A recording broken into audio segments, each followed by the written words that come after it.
Good evening and welcome to the first installment of the Vanguard Court Watch weekly video series and podcast. I'm your host David Greenwald, the editor and director of the Davis Vanguard, where you can get your daily news in Davis and Yolo County at davisvanguard.org. So today we are going to talk about a hot topic here in Davis, policing, which has kicked off a ton of issues that came out of the picnic day incident, where police officers and several young men and a young lady squared off in a fight.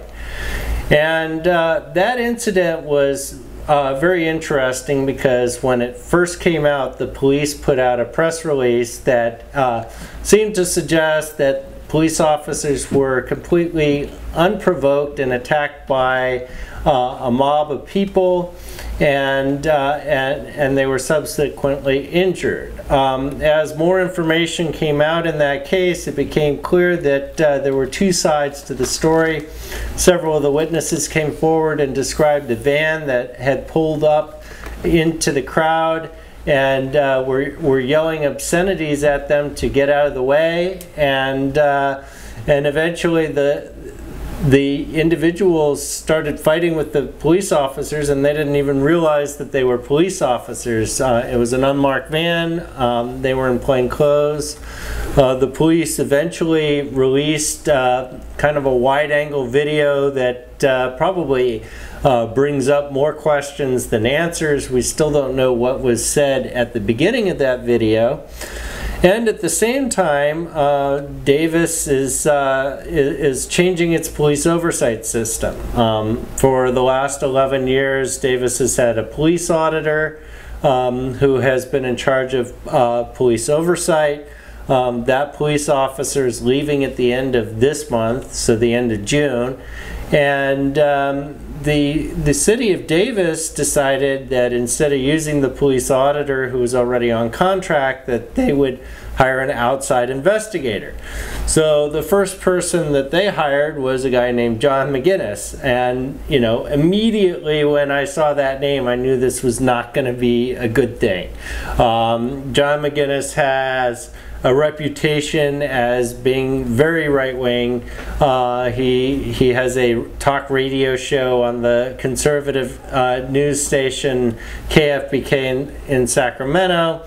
Whenever a police incident has happened in Sacramento, the Bee often uses him as kind of the foil to defend the police officers from use of force complaints. And so the thinking, or my immediate thought was, okay, this guy is probably not going to be very objective. And the first day I listened to one of his radio shows, and immediately he's complaining about a study that came out in the Sacramento Bee, which showed that African Americans were pulled over at a much higher rate than white people in the city, and he was casting doubt into that. And then, of course, a couple days later, he went on the show and came out and said that African Americans were better off before the Civil Rights Act. That was the end of John McGinnis, and rightly so. So the question now is, what is going to happen with this picnic day incident? What is going to happen with police oversight in Davis? And here to talk about some of the issues, and by the way, this is not a new issue in Davis. 10 years ago this issue came up. My wife was the chair of the Human Relations Commission at the time. There was a police incident.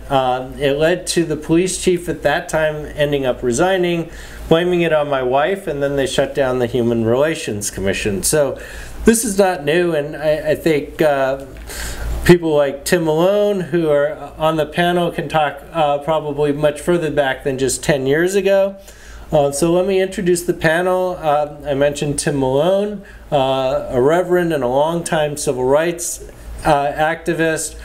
Gloria Partida, to my right, heads up the Davis Phoenix Coalition. Bernita Tony has maybe the fortunate or unfortunate notoriety of being twice accused of crimes and both times being completely and totally exonerated because she was innocent and falsely accused. And both of those happened in Davis, by the way. And then we have Sean Raycraft, who is a labor activist and a member of the Vanguard editorial board. So welcome, everybody. Thank you. Thank you. So I wanted to start, and basically anyone can jump in with these questions. So what is your take on the Picnic Day incident?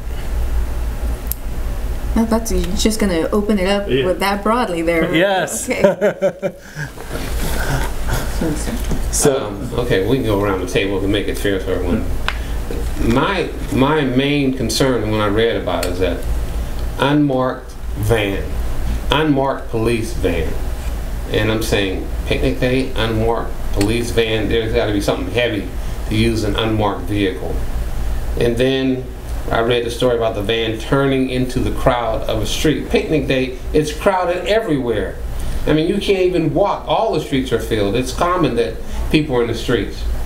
So the van turning into a crowd, and then the police officers jumping out, and they were not in uniform. So they were undercover police, unmarked police van, undercover police, and driving a van into a street. And Picnic Day, people are everywhere.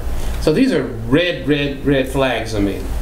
And then you find out that of the people arrested, 2 African American males, one's a Latino female, and what was the fourth one? 4 of them were actually African Americans.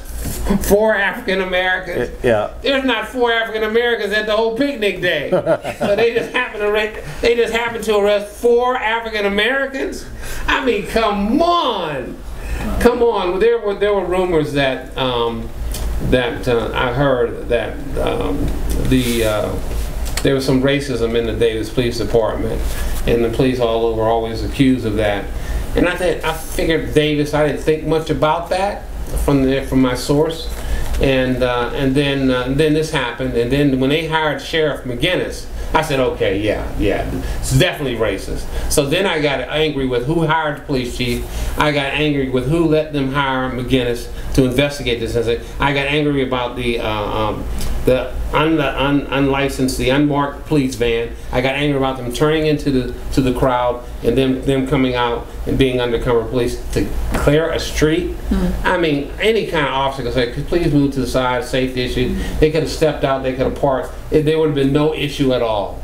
But that's my take on it. It was a setup. So where I'm coming from on this issue is I'm the Davis Phoenix Coalition.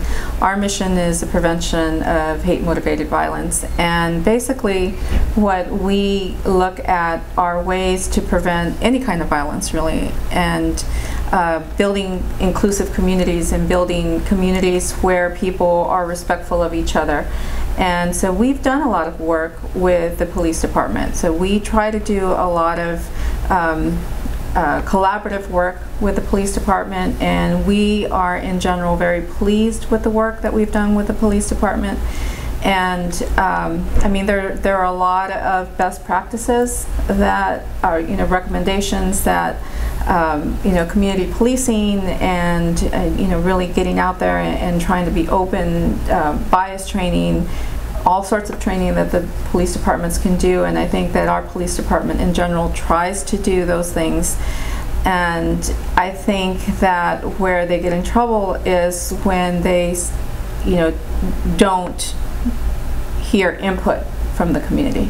I think that police departments are only as good as the communities that sort of back them up. And so really, if we want our police department to be a good police department, it's our responsibility to step up and tell them, hey, you're making really bad choices here. And that there, as Tim said, there were really bad choices that were made on this day.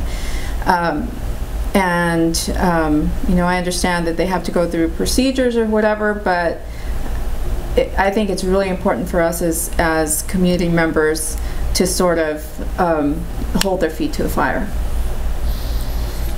Okay, so my name is Bernita Tony, and like David said, I've been a member of this community for quite some time. Actually, this year will be 36 years, Tim? Wow. 36 years. You beat all of us probably, except for maybe David. No. And I've been through... I've only been here 20. Wow.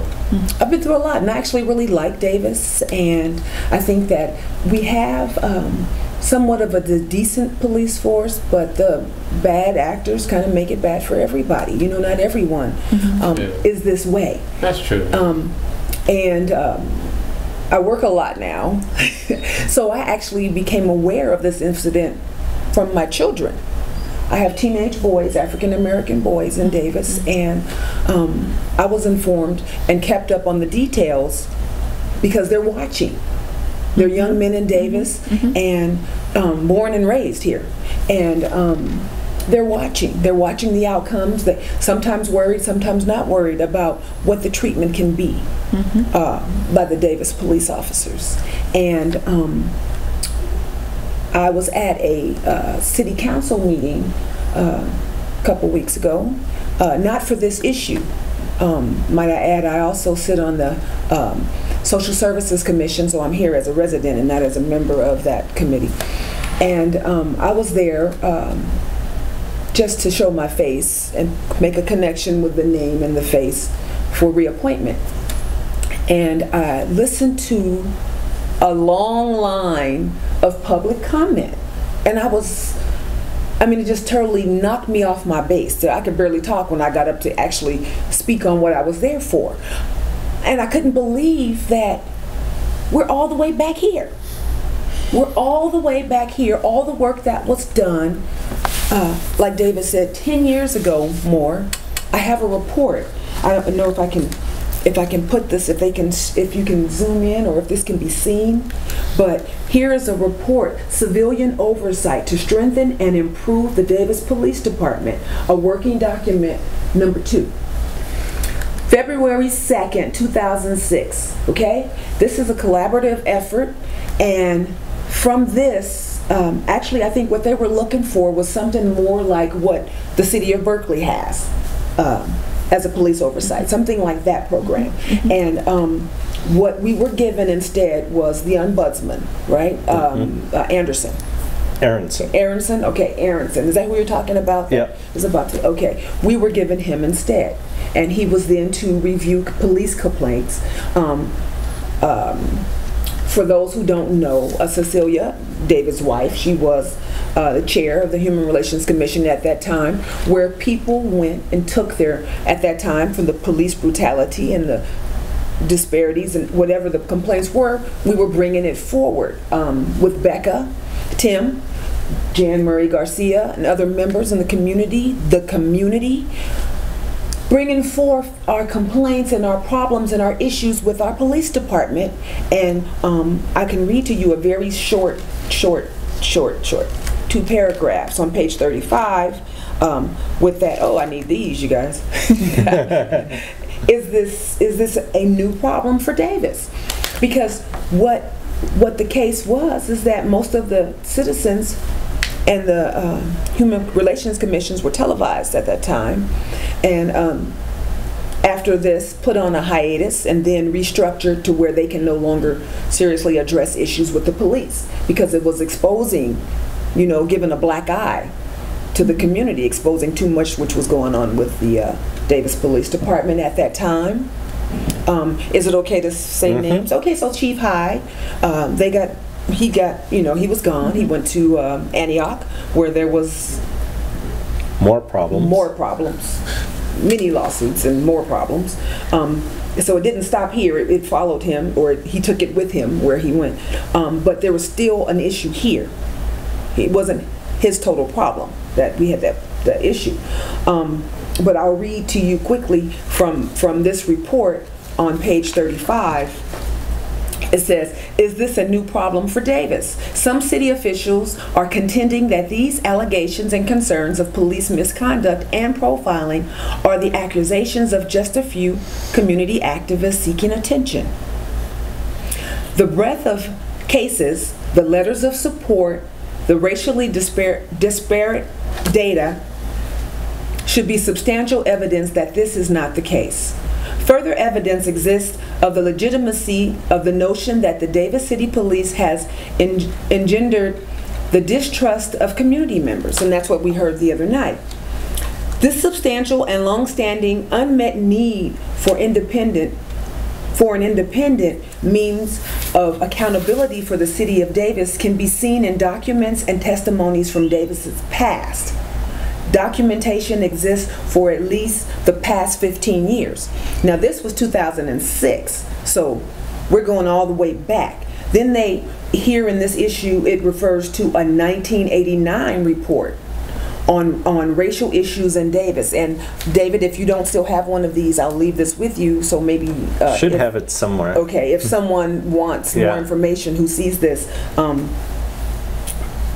maybe you can scan it or something, I don't know. But anyway, this goes back 2006, and we still had this problem 1989, and I'm pretty sure it went on beyond that. So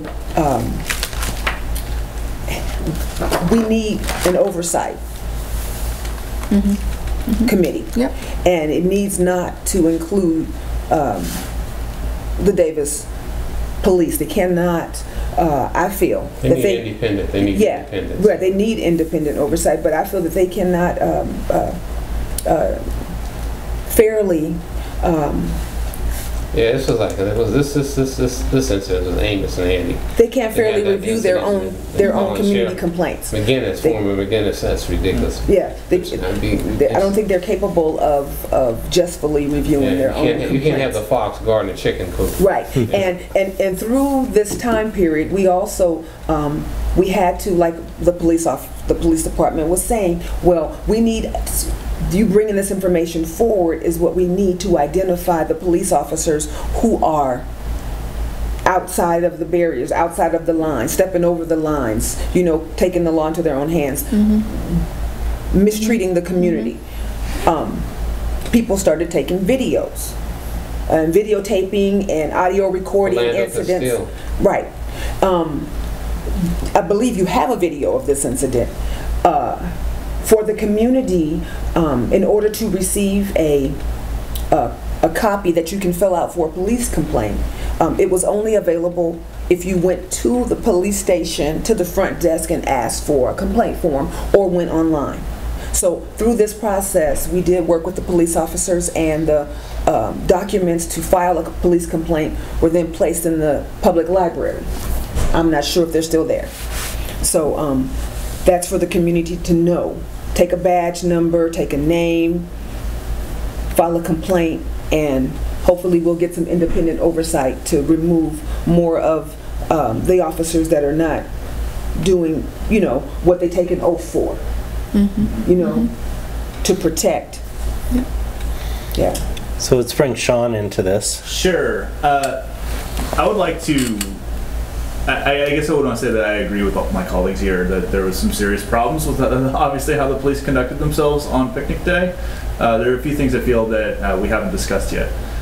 One of them is that those 4 people that have been arrested, their lives could be destroyed by this incident. Many years in prison, potential being regarded as felons for the rest of their lives. Those are issues that need to be addressed. It's pretty clear to me that those people did not know that those men were officers. And as far as what the DA decides to do, I have a hard time believing that he's going to treat this incident with impartiality, given the close nature of the DA and the police. The other thing that I feel like needs to be addressed is that it appears that the police, I don't want to say falsified their police reports, but did not tell the entire truth. Because if you were to read what happened based off of the police reports and what was publicly available, that is contradicted very much by what you and I and everybody else sees on that video. And I believe that is problematic, because not only did the officers on the scene seemingly not tell the whole story, their supervisors didn't tell the whole story, and then the chief of police, and the media relations people put out a story that was clearly incomplete at best.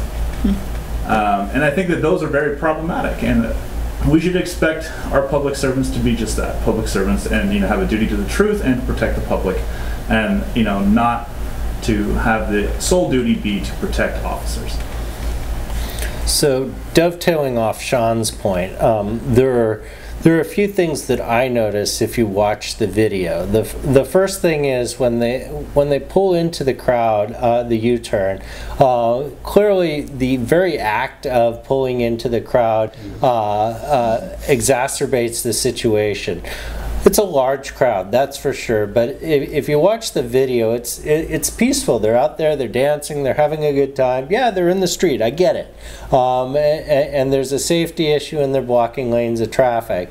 But by the police officers pulling directly into that, it seemed to incite people in the crowd. And you could see them getting angry. And so, what was interesting to me is that the officers, instead of either backing out or just driving off and maybe calling for backup from a safer distance, instead seemed, and we don't have audio, but it looks like there's some kind of verbal exchange. And then the most insane part of it is the guy opens the door into the crowd that's angry at him, which of course, all of a sudden he's under siege. He really was under siege. I can't tell who threw the first punch, but he's definitely squaring off against one guy, and then several other people jump in. They could have diffused the whole thing in the first place. So that was... Yeah, I mean, this is what I'm saying, is that the whole incident was very badly managed. There were so many bad choices that were made. And as I said, from our point of view in trying to prevent violence, that whole incident was violent. I mean, the way that the police approached in the vehicle was violent, the way that they engaged the crowd was violent. There's no way that you could not have gotten violence out of that incident. I'm sure there was no non-violent communication that was happening. They could have diffused that situation, and I think, as you said, it sort of puts you way back. And if the police are really trying to make inroads and trying to move forward and develop trust, it takes an incident like this to really sort of unravel anything that you've done. And I think it also speaks to how ingrained is their culture with the things that they are trying to promote in having good policing. This reminds me of Tamara Rice a little bit, the 12-year-old that was shot in Cleveland. He has a pellet gun, and the call came in, and they tell the dispatcher, it's a kid, it's a male voice, a kid, he has a gun, I think it's a fake gun. She doesn't tell officers it's a fake gun. She reports a man with a gun. Then I don't even think you say the kid. He's 12 years old, and they drive the car right in front of him. If this is supposed to be a real gun, why would you drive a car right in front of someone with a gun? So they have a rookie that was already kicked off from another force, who came in there and immediately came out and shot him within, I think, 2 minutes of arrival. So when you drive a van, an unmarked van, into a crowd, you're going to get beat up. Something's going to happen to you. And even if you have on a uniform that had police on it and you're unmarked and do that, you might get beat up because somebody's just angry that you almost hit their girlfriend or boyfriend, or just the insanity of it. But the fact that it was unmarked police vehicle, the fact that it was undercover officers not in uniform pulling into a crowd, this is stupidity. And then going to hire Sheriff McGinnis? McGinnis? You kidding me? He's a known, and we know him as a known racist. I was with the NAACP. We're working on cases like this in Sacramento. In fact, they're happening all over the country where they're shooting African Americans. In Seattle, they just shot an African American woman who was pregnant. She had mental problems, shot and killed her recently in front of her children. I mean, this is happening. We can mention all kinds of cases. One in New York City where they choked him to death. So we have to do something about this. So you reminded me when you said that, you know, somebody called this incident in with this, you know, young person. Yeah, and I think that, you know, what I think that is important for us in our community is, as I said, the police department reflects the community. And so if our community is you know, racist, if we are, you know, we are the people who call the police. We're the people who complain about the homeless problems in Davis. You know, we're the people who complain about the young people who are, you know, around. We're the people who complain about outsiders coming into Davis. Our policing is a reflection of who we are. And I think that, you know, we have to address what's happening, you know, with this particular incident. But I also think that we need to reflect on ourselves as a community, and what other things are we doing, you know, to promote good culture in our community. You know, there's the low-income housing. We talked to low-income housing about having the police department, you know, come in and build some relationship with the tenants there. And oftentimes, you know, people who live in apartment complexes, they want the police to come in because they want them to deal with those bad elements. And that kind of mentality is not helpful. That kind of mentality amplifies itself in these situations, I think. So I can probably reflect on this. We've done that. What I'm seeing here is that it's cyclical. You know, we're going around and around. And my thoughts when I heard the train of public comment, the long line of public comment, and I thought back how enthusiastic this group, we were, you know, years ago. And the energy, and at every city council meeting until way into almost the morning, and human relations meetings until way 11 o'clock at night, and requesting all of these things because we were saying the same. Our officers, most of them don't live here. They don't live in the communities. They don't know who's in the communities, you know. And there was a time when we had town hall meetings or different meetings with the different reduced rent, low income complexes where they sat and the police could meet the community in the different districts. We've done that. And now there's new police officers and there's new community members and residents, so it's probably something that needs to be done over. But we continue to, we need something, we need to stop. We need to stop, put something in place so we can stop spending energy, time, and money over and over again and revisiting this same issue. We need to handle it. That's what we need to do. And I'm talking to the community members, those who have the energy and are enthusiastic about it right now, because I'm kind of burnt out. And our city council and our chief of police and our police officers. You know, like you said, we're a community, we're a family. You know what's going on in your family. Nobody has to tell you, you know, the children that are doing what they're supposed to and the ones that are not. You know. And in our police department, they know. And I don't know how long these plainclothes undercover officers, how long they've been with our force. But if they've been with our force back to now and here, they know. You know, they know. So we have to do that, like you said, start over again, but this time maybe we can do something that will stick. And probably what we were trying to get at this time, civilian independent oversight, is what should be done this time. You know. Well, I think that is a problem. I think that things don't stick. And I think that it, as you said, you know, there has to be something in place that is part of the institution that ensures that things are going to stick, because it is cyclical. Yeah, we need accountability. Accountability. It is, and I mean, you know, you get young people, or you get cycles of you know, people where it doesn't passed down, and things get good, and then people get complacent. What Sean said, I think, is important because, you know, it becomes institutional.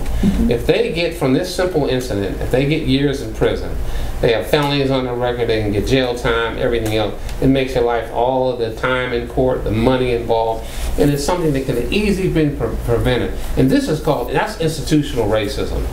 Because for this to happen, it's institutional. It doesn't smell right, so I want to know, who hired the police chief? Who were the other candidates? Why is a person that's supposed to be the oversight person, why is this person leaving? And why is he not called in on this case?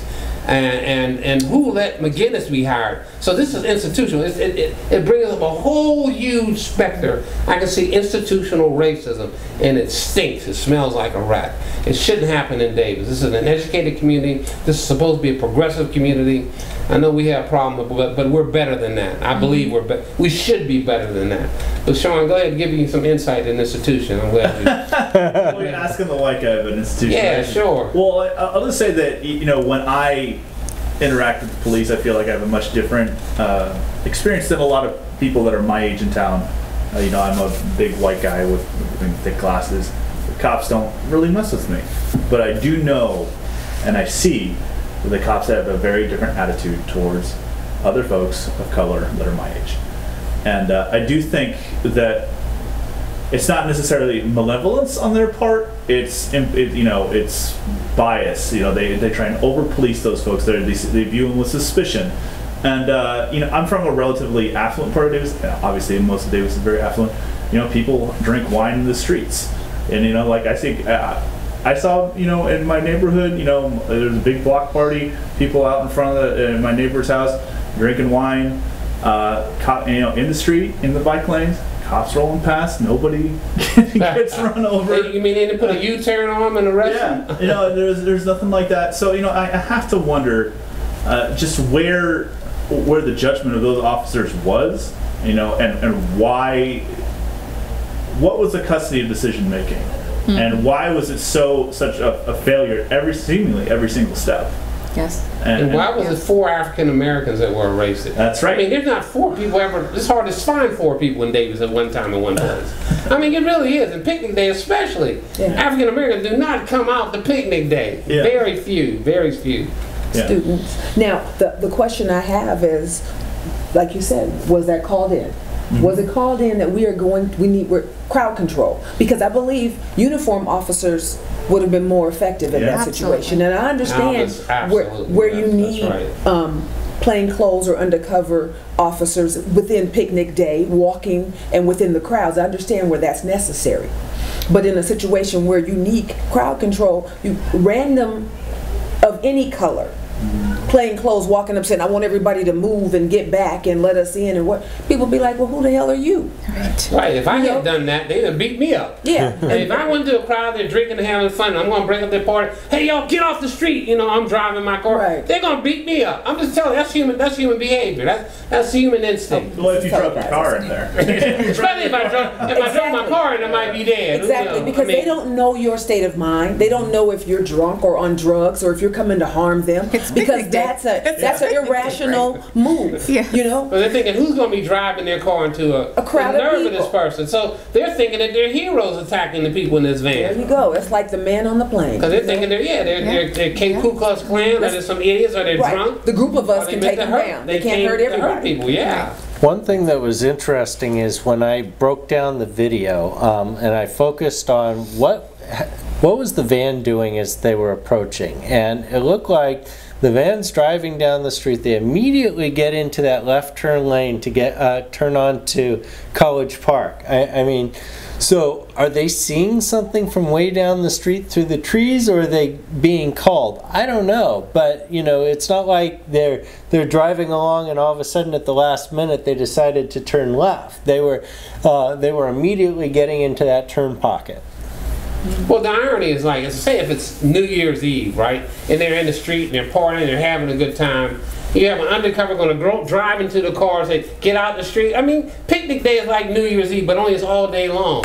So it doesn't make sense for them to use an undercover vehicle to do anything like that. They even use one, period. What do they need it for? Well, wasn't the dash cam video that was released from another like a police cruiser? No. I think it was a civilian car. Oh, a civilian car. Okay. Well, yeah, I mean, like, if it's a uniformed cop in like a standard police car, it just gets on his bullhorn and says, hey, can you guys clear the street? 99 times out of 100, they're probably just going to comply with the officer's request. Yeah, the other point is they could have came out and said, hey, we're officers, we're undercover, but you're in the street, can you please move to the side? Just been professional. Be peace officers, Yeah. This whole thing about police or peace officers. Being a peace officer, really where you're working to maintain peace in the community, is a really different mindset than being a police officer. Well, yeah, they weren't even being police officers in any sense. Yeah. In that. Now, if I can use my experience Yes, and please. address something you said about every step of the way. Yeah. And now the four men, I don't. One female, I think three men, African American male, and one. Four men and one female Oh, 4 are African facing charge. American men. Currently Yeah. incarcerated And one or female, out. is she African American? Latina. Latina.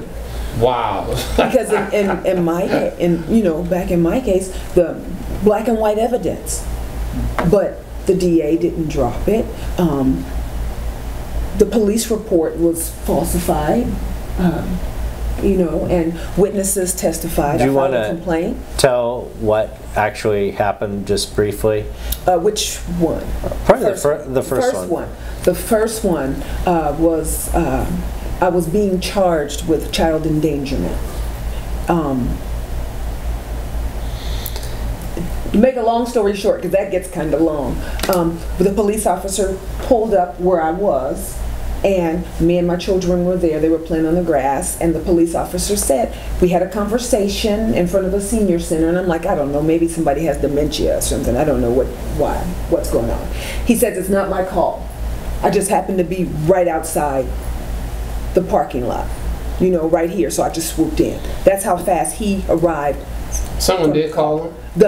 We found out later in the police report who called them and why. And the complaint was that your kids were in the car, right? Yeah. The complaint was that they had been left in the car for hours. But the truth came out. My son wasn't even out of school or anything. The complaint was falsified, racially motivated to get the one living African American person out of the senior complex. Right.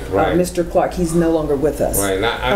I'm going to just add one thing in there that's also important, is that I was in a police training in Vegas where we were talking to the police, trying to help them better serve the community. And a white woman called the police saying that she's worried about somebody in their neighborhood. And then when the police officer came out, she called again and said, there's somebody out here, officer. I'm scared, come and get it. It was a black police officer investigating her complaint. Yeah, well, this particular But because he was black, even in uniform, she couldn't recognize him as a police officer. Yeah, well, it happens. She was afraid of a black African-American Davis police officer. It I just had to happens. crack up. In this case, they were trying to put like lease violations to get this person evicted. And at that time, I was in Becca, and we're still in Becca, but at that time I was assisting Mr. Clark and helping him with his numerous lease violations since the new management had taken place. He never had that problem before. And so another lease violation is if there's any police activity. So she called on me, which would be the police came for one of your visitors. Now you get a lease violation, right? Yeah. So we assuming that's her motivation. Right.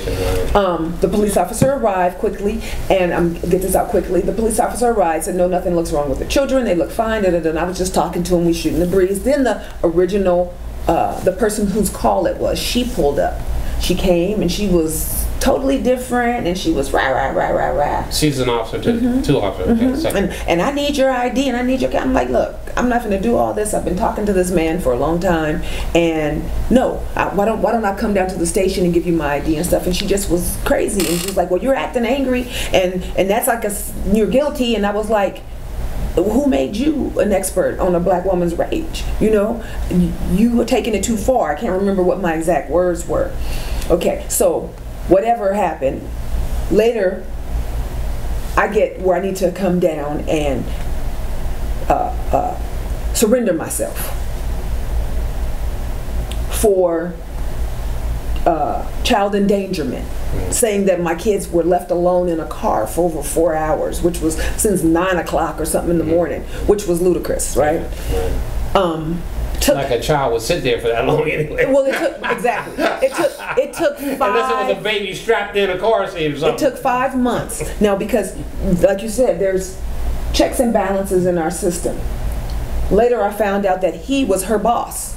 Because I was like, well, he was her boss. And so I guess she was trying to impress him. I don't know what was going on. But it went from there to the next step to the next step. And once it gets to the district attorney's office, I'm not sure what the numbers are now. They have a lot of power. District attorneys have a lot of power. Yolo County, I've been told, and I can't remember the numbers now, David might know them, they don't dismiss anything. They don't drop anything. They're very low numbers, like lowest in the state of California or something. They're in that bottom percentage of how many. They want something. They want a plea. They want something, but they don't. Their numbers are low for what they let go of. And so that's probably why they're still holding on to this. It went from here. It took at the time, my public defender 5 months to get a copy of the police report. 5 months, wow. She gave me the pink slip. She showed me. I've been asking. So then we told the judge, and then we got the police report later that day because the judge was appalled. You know, 5 months. 5 months, right. Before we could see what the police report said. Right? So it continued on to trial. 21 months to trial. And in that time, I had completed cosmetology, and I was not allowed to take my state boards because pending litigation, and I had passed my real estate exam, and I was not allowed my license because of pending litigation. 2005, now I could have made a lot of money with that real estate license to 2007, right? And then so here we have, where is your innocent until proven guilty? It doesn't exist. You're guilty if they charge you. Yes, and so with the people who are now incarcerated or out on their own recognizance, they're having a hard time. And regardless of whether you're acquitted or the charges are dropped, you can't get back those months that you've lost of your life and that stigma that's hanging on to your name because you were arrested and people know you were arrested. And some people believe that well, if the police arrested you, they must be right. You know, so that goes to maybe your next question. Right. Well, and you ended up being acquitted. Acquitted. And then, what, 5 years later, you were charged again with a different crime? Yeah. And you were acquitted for that one too? They dismissed that. They dismissed that? They dismissed that, but only the day that we were to pick the jury. As a matter of fact, prior to that, I was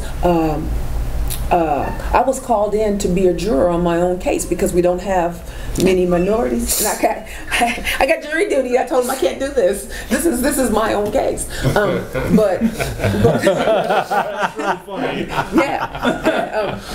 the whole thing is dismissed because I'm like, look, we're going on. There's nothing here.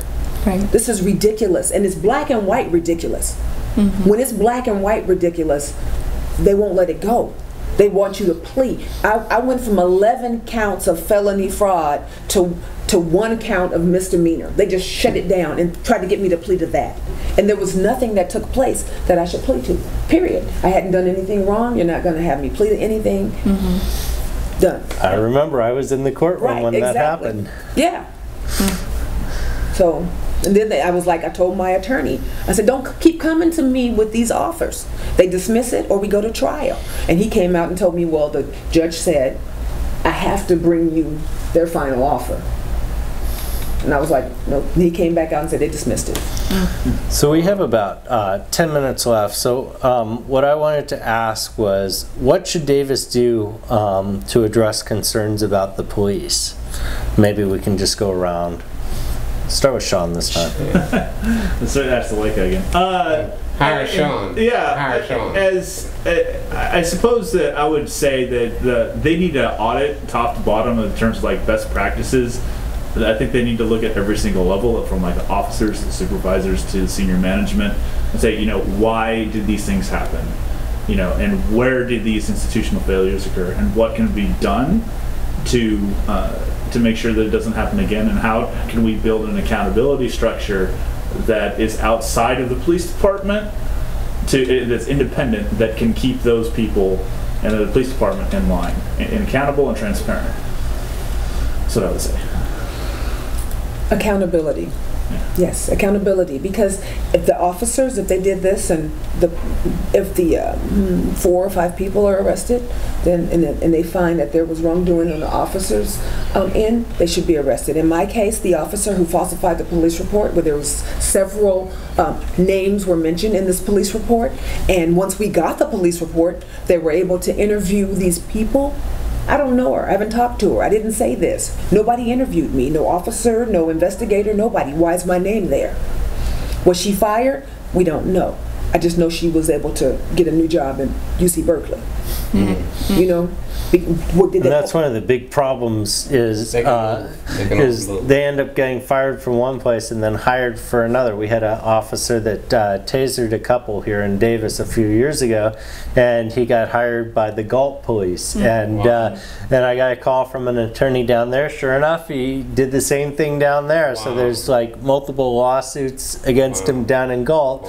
And Davis tried to warn Galt, and Galt was so desperate to hire police that they ignored the warnings. Mm-hmm. Well, I think the transparency, accountability, background checks apparently you need. Yeah. And I don't know, I think that just being more thoughtful, if you know the picnic day is your #1 trouble day of the year, debrief all your, or whatever it is, prepare your people that you're sending out, and give them a heads up that everyone is watching. This is the one day where you don't want to screw up. The most important thing really is to hire good, decent people, and to have really strong, positive leadership at the top. My concern here in Davis is that I want to know how the police chief got hired. Who are the people that they interview? And then after he was hired, who did he hire? I want to know what kind of diversity. How many African Americans? How many Latinos? How many females? How many Muslim police officers do they have? How diverse is the Davis Police Department? I bet you it's not very diverse. And then who hired these people, and who let them hire McGinnis as an investigator? This tells me it's at the very, very top.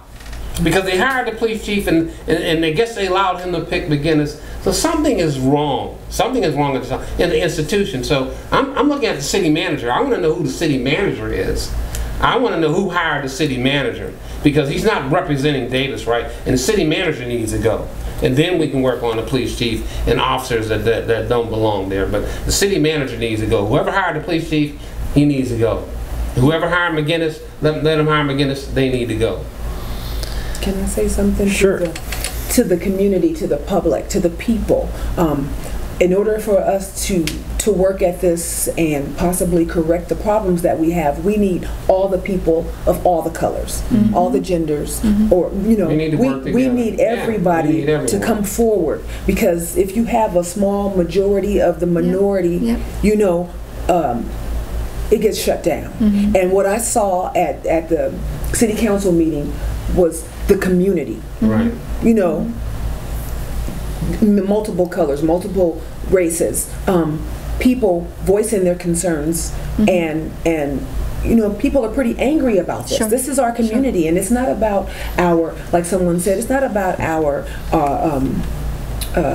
real estate prices. It's not about different things like that. It's about community and sticking together and holding our police department and our city council and our public accountable, like you said. Yes. Families. Yes, and I think accountable. I know that the police department has what are they, like a community advisory board. Community advisory board. Who's on that board. And but I think that when they are choosing community advisory boards, or if they're going to choose a community oversight, it would be great if they chose people that were going to challenge them, that weren't just going to, you know, rubber stamp whatever So you're not on the board. ideas You're not on the board. that they are, you know, that they are putting forward. I'm not on the board. I think that, you know, it would be, you know, it would show real, it would show that they were sincere if they had people on those councils that were going to push them and you know, challenge. And the them. people are here. We have these people. They're here. In our They're here in community. Davis. You We have some these good people in Davis. Yeah, they're here. Well, I have a few points to make in closing. So we will probably know in the next couple days, by the end of this week, who the next investigator is. McGinnis was either let go or quit, depending on the story, once the Vanguard story came out about his views on the 1964 Civil Rights Act. Thank you, David. In July, on July 11th, the City Council is supposed to have a discussion on what the future of police oversight will be. Next week, today is the 21st, so on the 28th, next Wednesday, 6 p.m. at Sophia's Thai Kitchen, the Vanguard is hosting a community forum on police oversight, and we will have the police chief at that meeting. And so, Tim, I think you should ask him some tough questions. I know the current police chief. I'm just disappointed. We will also have a couple of police oversight experts, one from the ACLU who's a policy analyst, and then one who's kind of an independent expert. Plus we'll have Nora Oldwin, who's a local activist with the People's Power Group. Also, this is going to be a weekly show, so next week, I believe on Thursday, we are going to be back here and have a discussion on the Islamic Center Mosque incident, and we'll have Mayor Davis and some other people who will be talking about the sentencing in that case and the fallout from that. Also, I want to remind everybody who's tuning in that the Davis Vanguard is in fact a non-profit, which means that we rely heavily on our readers and community members to donate for our funding. So if you'd like to support our work in the community, please consider becoming a $10 a month or more sponsor to allow us to keep going. You can log on to our website at davisvanguard.org, and up at the top it says subscribers. If you click on that, you can sign up. It's just $10 a month, and you get our free premium newsletter, which gives you additional commentary. And finally, just remind you to log on each morning for the latest news and commentary at davisvanguard.org. So thank you, everybody, and have a good week. Thank you. Thank you, David. All right.